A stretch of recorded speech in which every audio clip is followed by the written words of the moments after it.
hija ġurnata ta' sfortuna oħra għaliex illum sfortunatament kellna nħabbru li għandna it-tielet mewt.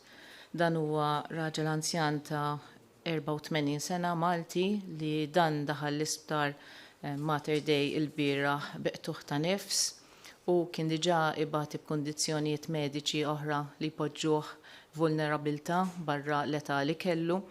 U sfortunatament, despite li provajna namlu mill-aħjar li nistgħu fl-isptar għal dan il-pazjent ħallina għodu illum il-ġurnata. Kondoljanzi lill familja kollha u hawnhekk jingħaqad kulħadd magħna l-istaff kollu tal-isptarijiet tal-Ministeru tas-Saħħa u l-entitajiet kollha biex inwasslu l-kondoljanzi lill familja u l-omur. Dan huwa wieħed mill-każijiet ġodda li kellna propju illum. Il-bieraħ għamilna 1288 swabs li minn dawn irriżultaw 20 li huma pożittivi. B'hekk issa wassalna n-numru ta' swabs tagħna għal 16,016. Dawn l-20 każ ġdid wieħed minnhom diġà qedtilkom li huwa dan il-pazjent li ħallina. L-oħrajn għandna 10 mill-każijiet ġodda li kienu kollha immigranti li kienu qegħdin jgħixu fil-Ħalfar Open Tent Village li bħalma tiftakru aħna konna sibna xi każijiet pożittivi hemmhekk u minn hemmhekk wara risk assessment li għamilna peress li dawn l-immigranti kollhom kuntatt ma' xulxin aħna rajna li l-aħjar ħaġa li nistgħu nagħmlu bħala prevenzjoni u bħala sigurtà ta' saħħa pubblika hija li npoġġu dawn l-immigranti kollha li kienu f'dan il-villaġġ ta' Ħalfar Tent Village biex propju jkunu kollha f'kwarantina ħalli aħna nkun nistgħu nipproteġu. Li għamilna aħna fl-imkien mar Red Cross konna ta' kuljum qegħdin niċċekkjaw dawn l-immigranti u naraw jekk għandhom sintomi u ħadd minnhom ma kellu sintomi, allura li għamilna testijiet fuq numru minnhom ħalli naraw eżatti x'inhu jiġri. Għamilna testijiet fuq 10 minn nies li kienu random u dawn 7 minnhom ħarġu li huma pożittivi. Għamilna wkoll testijiet fuq nies li kienu propju f'kwarantina, dawk li kienu kontatti u 3 ħarġu pożittivi. B'hekk issa għandna 10 każijiet ġodda oħra minn dan il-Ħalfar Tent Village u rridu niftakru li dawn kienu diġà qegħdin f'kwarantina u issa mexxejnihom għall-isolation hemmhekk stess ħalli hekk ikollna iktar sigurtà f'dan il-post u anke li nikkontenjaw iktar is-sitwazzjoni. Il-każijiet l-oħra li kellna li ħarġu pożittivi kienu li kellna mara Albanija ta' 31 sena li hija residenti ġa Għawdex u din taħdem bħala cleaner fl-Isptar Ġenerali ta' Għawdex bdiet bis-sintomi fis-6 ta' April bis-sola u hemmhekk allura aħna din issa poġġejnija f'isolation u anke qegħdin nagħmlu kuntatti tal-familja tagħha, nies li setgħu ġew f'kuntatt magħha waqt li kienet xogħol. Għandna mara Awċija ta' 30 sena li wkoll taħdem bħala carer fl-Isptar Ġenerali ta' Għawdex f'diversi wards.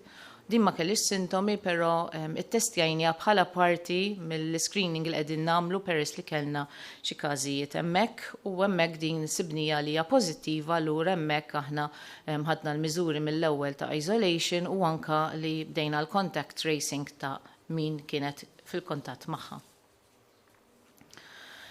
Għandna mara Maltija ta' 42 sena li taħdem bħala carer f'Caring Grek. Tajjeb, u din bdiet bis-sintomi fil-5 ta' April, kellnet qiegħda sintomi li huma ħfief ħafna ta' qatis, għamilnielha testijiet u ħarġet pożittiva. Kellna mara Maltija ta' 32 sena li fis-7 ta' April bdiet bibni ħeraj qattar u hemmhekk din it-testjajnija u ħarġet pożittiva, din hija wkoll care worker imma li taħdem fil-komunità. U hemmhekk qed nagħmlu contact tracing tal-familja u qed nagħmlu assessment ukoll jekk kellix kuntatt ma' pazjenti waqt li kellha sintomi. Mara Maltija ta' 63 sena li kellha sintomi fit-8 ta' April diarrea ta' su kellha d-deni wkoll u din ma kienitx għax-xogħol allura l-contact tracing huma tal-familja tagħha. Raġel Malti ta' 33 sena li ma kellux sintomi, però kien parti mill-contact tracing li għamilna aħna ta' każ pożittiv qabel u dan ħareġ pożittiv ukoll. Aħna għamlu l-contact tracing ukoll tal-familja stiża ta' dal-persuna. Raġel Malti ta' 61 sena li kellu beda bi griżmeħju ġew fit-8 ta' April għamilnilu t-test u ħareġ pożittiv, dan ma kienx jaħdem u allura l-kontatti kienu tal-familja. Inna tfajla Maltija ta' 21 sena li hija studenta u din marret tixtri minn ħanut minn retail outlet li konna diġa semmejna iktar kmini din il-ġimgħa fejn kellna każ. Din semmet ukoll bl-informazzjoni li konna qegħdin ngħaddu f'dawn il-press conferences u fil-7 ta' April bdiet bis-sintomi ta' uġeħ ta' ras, kella runny nose u hemmhekk għamilniela t-testijiet il-persuna u ħarġet pożittiva. Sfortunatament kienet waqt li kienet bis-sintomi marret tara xi ħadd jiġi minna li kien anzjana allura hemmhekk issa qegħdin nifollowjaw ukoll din il-persuna anzjana għaliex hemmhekk seta' kien hemm espożizzjoni u anke contact tracing tal-familja. U hekk nerġa' niġbed l-attenzjoni li meta xi ħadd ikollu sintomi importanti ħafna li ma joħroġ mid-dar, imur jagħmel it-test, imur lura d-dar u ma joħroġ, speċjalment iktar li żgur m'għandux l-ebda jkun hemm kuntatt ma' ħadd, speċjalment nies li huma vulnerabbli.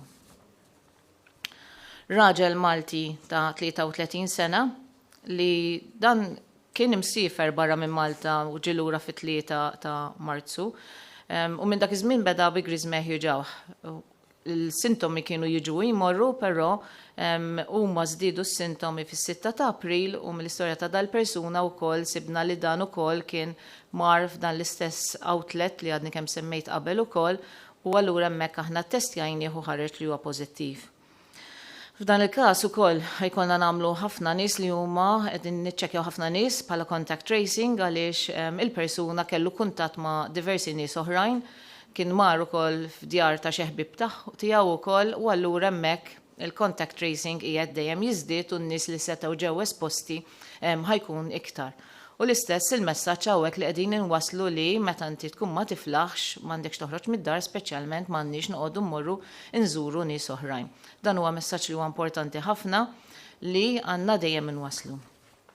Dawn kienu l-każijiet li kellna illum li huma 10 każijiet fi migranti mill-ċentru ta' Ħalfar u 10 każijiet oħra li kellna mill-komplament tan-nies li semmejt li fosthom kien wieħed milli kellna t-tielet mewt ukoll. Importanti nfakkar in-nies vulnerabbli ma mmorrux narawhom, naraw x'għandhom bżonn ikel, mediċini, imma inħalluhom wara l-bieb nevitaw li jkollna kuntatt magħhom. Għaliex jekk għandna nies li qegħdin fil-komunità, ċans kbir jiltaqgħu ma' dan il-virus fil-komunità, ċans kbir li jekk inti jkollok kuntatt ma' xi anzjan jew xi ħadd li huwa vulnerabbli li tista' tgħaddilu dan il-virus. Qegħdin naraw x'inhu huma l-konsegwenzi li inti jkollok nies li jkunu ma jifilħux li huma anzjani u jkollhom mart kroniku, anka nies li mhumiex daqshekk anzjani u mart kroniku wkoll huma f'riskju, allura hija nevitaw dak il-kuntatt. Dewm il-ġurnalisti, Karl Malta Today. Qed ikollna ħafna każijiet ta' healthcare workers, carers ħatnej li kellna llum. Din hija kwistjoni ta' problema ta' containment faċilitajiet tas-saħħa, jew hija xi ħaġa li forsi kontu qed tistennew li qed tiġri f'pajjiżi oħra l-istess. Grazzi. Iva, sfortunatament, il-carers, healthcare workers, kollha qegħdin fil-komunità wkoll bħalma qegħdin kwalinkwa persuna oħra. Allura, iċ-chances li huma jiltaqgħu mal-virus qiegħed hemmhekk ukoll. Forsi li qed jiġru wkoll li aħna meta għandna carers u healthcare workers qegħdin nittestjawhom iktar għaliex qed ikollhom kuntatt ma' persuni li jiġu pożittivi, imma hemmhekk qegħdin jinqabdu wkoll fil-contact tracing. Importanti niftakru li meta inti għandek care worker jew inkella healthcare worker li qed jaħdem faċilità fejn jista' jkun hemm espożizzjoni għal virus waqt li qed jaħdem Fil-faċilità dan qed jiġi provdud bil-personal protective equipment biex hu ma jkunx jista' jittieħed minn dawn il-pazjenti. Però il-persuni qegħdin fil-komunità bħalma qegħdin ħaddieħor, allura chances qegħdin hemmhekk li huma ħajmirdu wkoll. U għalhekk aħna rridu nissalvgardjaw il-protezzjoni ta' dawn in-nies għaliex veru huma nies ukoll essenzjali bħal ħafna nies oħrajn f'din is-sitwazzjoni. Julian, Love in Malta. Good afternoon, Professor Gauci. I have two questions. The first relates to the Hull Far Open Center. Are you at all worried that this could spiral out into a major outbreak that could have, potentially devastating effects on our healthcare system? And number two, we've also been receiving reports that vulnerable persons with conditions like rheumatoid arthritis and similar conditions are worried about their supply and whether they would need to switch their treatment of biologicals contrary to EU regulations. What is the government doing to ensure that vulnerable patients remain on their current treatments? Fuq iċ-ċentru ta' Ħalfar, aħna konna diġà kellna l-pjan imħejji għaliex inti għandek sitwazzjoni fejn inti meta jkollok firxa tal-virus fil-komunità, iċ-chances li jidħol dan il-virus ġa institutions qiegħed hemmhekk, però bħalma rajtu aħna mill-ewwel ħadna l-ħidma kif mill-ewwel kellna l-ewwel każijiet f'dan iċ-ċentru, aħna mill-ewwel rajna kif aħna nistgħu nipproteġu lilhom billi dawn għamilnihom f'isolation. Għamilna wkoll il-quarantine ta' dawk in-nies li kellhom kuntatt dirett magħhom, però li għamilna hija quarantine ta' lilhom kollha kemm huma biex aħna nassiguraw li huma ma jkunux qegħdin joħorġu jkollhom kuntatt mal-kumplament tal-komunità. Hija sitwazzjoni li tistennija li jista' jkun hemm iktar każijiet. Il-vantaġġ li għandna hija li dawn huma nies li huma ta' età żgħira u l-maġġor parti tagħhom huma b'saħħithom, allura nisperaw li jekk huma jaqbadhom dal-virus ma jkollhomx komplikazzjonijiet, però xorta aħna wkoll flimkien ma' nies responsabbli minn dawn iċ-ċentri wkoll qegħdin naħdmu. Hemm diġà faċilità ta' sptar ta' Red Cross u anka qed jiġi rranġat faċilità oħra biex inkun nistgħu ikollna fejn inkun nistgħu nżommu jekk ikollna iktar każijiet. L-iktar ħaġa importanti f'dawn il-każijiet fejn inti jkollok persuni li huma għadhom ta' età żgħira m'għandhomx kundizzjonijiet mediċi hija li dawn il-persuni jkunu iżolati mill-oħrajn kollha ħalli ma jkomplix jinfirex imma anke li jibqgħu jiġu monitored ukoll min-naħa tal-medical aspect ħalli jekk ikun hemm minnhom li jista' jkollhom xi komplikazzjoni dawn naqbduhom mill-ewwel. Allura li qed nagħmlu aħna hija li għalihom qed ikollna propju faċilitajiet ta' kura propja għalihom biex inkun nistgħu nieħdu ħsiebhom. Fuq trattament ta' nies li għandhom ir-rheumatoid arthritis iva għandna n-nies li qegħdin jaħdmu min-naħa ta' li jipprovdu l-mediċini u anke li hemm ħalli aħna nkun nistgħu nassiguraw li t-trattament li għandhom bżonn dawn in-nies ikun qiegħed available ukoll. U aħna qegħdin nagħmlu monitoraġġ ukoll ta' dawk il-mediċini kollha li ħajkollna bżonn għaliex nistgħu nifhmu li jista' jkollok ċertu fabbriki li jkunu qegħdin innaqsu l-production tagħhom minħabba li inti jkollok inqas nies li qegħdin jipproduċu f'ċertu pajjiżi minħabba ċertu mart u l-sitwazzjoni tal-pandemija ħalli aħna nkunu nistgħu nassiguraw li s-supply tal-mediċini li għandna bżonn jibqa' jiġi. Kimberly, One News. Nsellimnek, Prof. Gauci, waħda mistoqsijiet kien hemm persuna li waslet minn barra li għad fit-3 ta' Marzu. Kif dan kellu sintomi u r-riżulta fil-pożittiv issa aktar minn xahar wara u t-tieni mistoqsija huma bosta persuni li qed iqattaw ħinhom fuq il-bajjiet. Taħseb li wasal iż-żmien l-awtoritajiet tas-saħħa għandhom joħorġu ordni biex jingħalqu l-bajjiet? Mela, li semmejt fuq il-każ li dal-persuna kien imsifer barra minn Malta u ġie lura fit-3 ta' Marzu. Aħna nafu li l-incubation period ta' dan il-mikrobu hija sa 14 days. Ġifier li semmejtu fil-każ kienet fejn qed nuru li inti kollok nies li għandhom is-sintomi, infatti dan il-persuna kien diġà testit negative, però mbagħad is-sintomi tiegħu żdiedu propju dil-ġimgħa u hemmhekk ġie testit. Jiġifieri l-probabilità hija li dan il-persuna dan il-mikrobu propju mill-komunità waqt li kien jagħtaw Malta. Però tajjeb nifhmu li sitwazzjoni bħal dan li n-nies ħafna drabi la darba ġihom negattiv forsi huma jassumu li huma negattivi allura ma jistgħux jiġu esposti. Dan huwa eżempju li semmejtu apposta biex nuru li inti anke jekk inti ġejt negattiv, jekk inti reġa' kellek espożizzjoni, xorta tista' tlaqqat il-virus. Allura importanti li jekk inti tara li s-sintomi jew inbidlu jew inkella żdiedu, importanti li terġa' tagħmel kuntatt ħalli aħna nkun nistgħu nagħmlulek it-test iva jekk hemm bżonn nerġgħu nirrepetuh. Bħalma ġara propju f'dan il-każ. Christoph, minn Newsbook? Iva, għura nafsana tajn professor Gawċi, żewġ mistoqsijiet, l-waħda minn studju li sar f'Università Amerikana l-pik f'Malta jidher laħa f'temp ta' ġimagħtejn.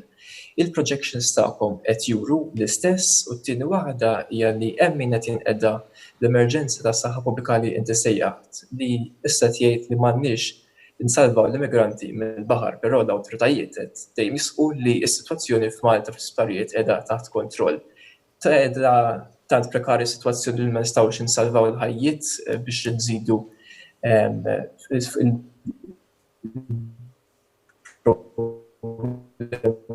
fil-isptarijiet. Grazzi. Fuq l-istudju li sar, dan bażikament aħna rajnieh u evalwajnieh, rridu noqogħdu attenti li l-ewwel nett kwalinkwa models li jsiru ċertu assumptions tajjeb. U meta jisiru l-models rridu noqogħdu attenti li aħna meta nużaw models li huma ta' pajjiżi oħrajn li huma komparabbli. Aħna pajjiż żgħir, is-sitwazzjoni tagħna hija sitwazzjoni fejn inti dens ħafna u aħna bħala modelli aħna sa issa użajna l-modell ta' Hong Kong fejn inti għandek nies li huma wkoll dens bħalma simili jew Malta. U hemmhekk aħna għandna l-projections li jiddependu ħafna skont xi jkun l-R factor ta' kif inti tkun qed jiġi trasmess minn persuna għall-oħra. Modell aħna qegħdin naraw x'inhu u tajjeb nifhmu wkoll li dan il-modell anke bħala n-numru ta' imwiet ivarja ħafna, infatti ivarja bejn 19 sa 120 persuna li jista' jkollna bħala mwiet.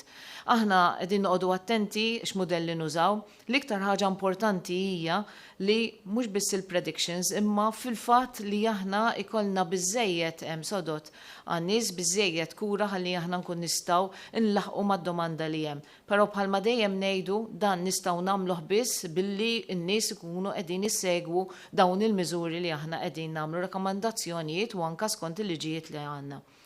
Fuq l-immigranti aħna din namlu dak il-ħidma kollha meħtieġa biex propju la darba din id-dajsa ġita u Malta propju aħna għamilnilhom it-testijiet kollha meħtieġa, iċċekkjajnihom għad-deni, iċċekkjajnihom għas-sintomi, għamilna swab tests lil kollha kemm huma u kollha ħarġu negattivi. Dawn qegħdin jinżommu propju f'kwarantina wkoll għal 14-il ġurnata ħalli aħna nibqgħu insegwuhom. Ħalli jekk huma ħajkollhom bżonn hemm xi kura aħna nkun nistgħu nofruwielhom. Tajb niftakru wkoll li diġà semmejt li aħna għall-immigranti wkoll qegħdin noffru faċilitajiet ukoll flimkien mar-Red Cross biex jekk ikollhom bżonn kura ukun hemm ukoll faċilità u s-sodot available ukoll għalihom. Kien Net News? Hey profs, good afternoon. Mela, kellna żieda kbira fil-każi komparat ma' kemm kienet ikollna fil-ġimgħat li għadda, saħansitra kellna 3 imwiet issa. Hemm xi nies illi qed jiġu pożittivi mingħajr sintomi ta' xejn, ġifieri jafedin fil-komunità joħorġu u ħadd ma jaf. Hawn ammont konsiderevoli mir-ritratti li rajna l-bieraħ, speċjalment illi ma segwewx l-appelli li għamilt inti l-bieraħ u l-appelli li ilek tagħmel. Taħseb li wasal iż-żmien għal miżuri aktar stretti? Mela, hija sfortuna iva li jinxin rajt il-bieraħ dawk ir-ritratti ta' nies li marru fejn il-baħar u nifhem li huma kienu qegħdin hemmhekk u anke kien hemm numru ta' nies li kienu fuq il-post allura dawn ħarġu ma tafx min ikun ma' ġembek jistgħu jkunu dawn in-nies li jista' jkun għandhom il-virus u hemmhekk jistgħu jgħaddu għal ħadd ieħor. Dak huwa riskju u r-riskju qiegħed hemmhekk. Iva, qegħdin naraw ukoll każijiet ta' nies li m'għandhomx l-ebda sintomi, din ġrat ukoll barra minn Malta. Però ħafna drabi milli nistgħu nifhmu wkoll hija li ħafna nies forsi qas jindunaw li jkollhom ċertu sintomi ħfief. Li nafu però wkoll hija li iżjed ma jkollok sintomi iżjed hemm ċans li tferrex. Allura dik hija xi ħaġa li nżommuha f'moħħna importanti ħafna. Jekk nagħmlu xi iktar miżuri, jiddependi ħafna min nies li qegħdin hemm barra. jekk aħna ma nistawx nikkontrollaw din il-marda, importanti li aħna nkomplu nsegwa din il-marda għaliex irridu il-miżuri tagħna jaħdmu. U biss jaħdmu dawn il-miżuri jekk in-nies jobdu dawn il-miżuri. Albert, Malta Independent. Nsellim lek, Prof. Gawci, mistoqsija waħda, mit-testing li sar żdiedu n-numru ta' nies li fiqu mill-virus u dawn nies li fiqu u li appik li fiqu. Hemm iktar ċarezza forsi fuq jekk huma issa għandhomx la jfiqu ċertu immunità għall-virus forsi jew immunità permanenti jew immunità fi-short term? Palma rajna aħna konna diġà skont il-protokoll tagħna li inti kollok it-testijiet li jiġu negattivi, kellna l-ewwel 3 min-nies u mbagħad issa kellna 11 persuna li kienu fiqu. Issa bħalissa għaddejn ukoll xi testijiet li ħarġu propju din il-ġimgħa ħalli naraw jekk hemm xi iktar nies li huma għandhom ir-recovery u dalwaqt inħabbrulkom iktar nies dawk li joħorġu skont it-testijiet li għandna. Fuq l-immunità, diversi studji għadhom għaddejjin biex naraw kif timbena l-immunità u anka kemm tista' ddum din l-immunità. Ġifieri dan huwa sors ta' informazzjoni importanti ħafna li ħafna riċerkaturi qegħdin jaħdmu fuqu għaliex dak qed jindika kemm inti kif ħatibqa' segwita din il-marda u x'ħajjiġri wara l mbagħad jerġgħu jibdew jonqsu l-każijiet. Liam, TVM? Nsellim lek, Prof. Gawci, wieħed jista' jinnota ċertu tendenzi qed ikun hemm ġranet fejn il-każijiet ikkonfermati jkunu nqas minn 10 u ġranet oħra fejn n-numru jispara l fuq. Dan jista' jfisser li l-imxija ma nferċitx sew f'Malta u li għadna fl-istadji bikrin u l-mistoqsija l-oħra li xtaqtek tikkjarifika hija mill-każijiet tal-lum ikkonfermati f'Ħalfar l-10 li semmejt. Kemm minnhom huma nisa u kemm huma rġiel u l-etajiet tagħhom jekk jogħġbok? Fuq numri żgħar li qed ikollna daqqa żgħar u daqqa jitilgħu. Meta inti għandek pajjiż żgħir bħal Malta, in-numri ikunu jvarjaw ħafna. Aħna ma nħarsux biss lejn in-numru ta' dik il-ġurnata imma nħarsu lejn it-trend. Jiġifieri inti meta tkun qed tipplottja dawn in-numri anke fuq graf nieħdu dak li jgħidulu trend line jiġifieri tara il-każijiet kif huma tilajn. U aħna bħalissa qegħdin naraw li aħna tilajn il fuq xi ħaġa li stennejnija u qegħdin naraw kif nistgħu kemm jista' jkun nillimitaw in-numru ta' każijiet li jkollna li huma affettwati u infettivi at any one point in time. Għaliex dak huwa l-għan tagħna li kemm jista' jkun dak inżommuh baxx kemm nistgħu. Fuq l-immigranti dawn kienu kollha irġiel, u l-etajiet tagħhom huma etajiet żgħar u bħalissa għandna n-nies li qegħdin propju wkoll fiċ-ċentru biex ikun jistgħu jkellmu lil dawn in-nies inkun nistgħu nagħmluhom l-isolation u anke naraw min kienu anke n-nies li kienu iktar f'kuntatt magħhom ħalli inti dawk in-nies terġa' poġġi kwarantina ġa kwarantina ħalli inti dejjem ikollok nies li kemm jista' jkun ma jkunux qegħdin iferxu lil xulxin. Keith, Times of Malta. Inti x'tinstema' Keith? Okay, nsemaj. Yes. Okay. Yes, Iva. Tassi saħħa Superintendent tas-saħħa li bejn issa qed ikollna l-imwiet, qed ikollna każi fil-komunità u qed jixtiequ mod allarmanti. Taħsibx li huwa imminenti anke fil-parir tiegħek bħala espert fuq is-suġġett mill-lat mediku li jkun hawn lockdown. Anke għaliex qed jingħad u dawn ir-rapporti ma ġewx mixħuda illi fil-ġimagħtejn li ġejjin ħajkun il-peak ta' dan l-outbreak.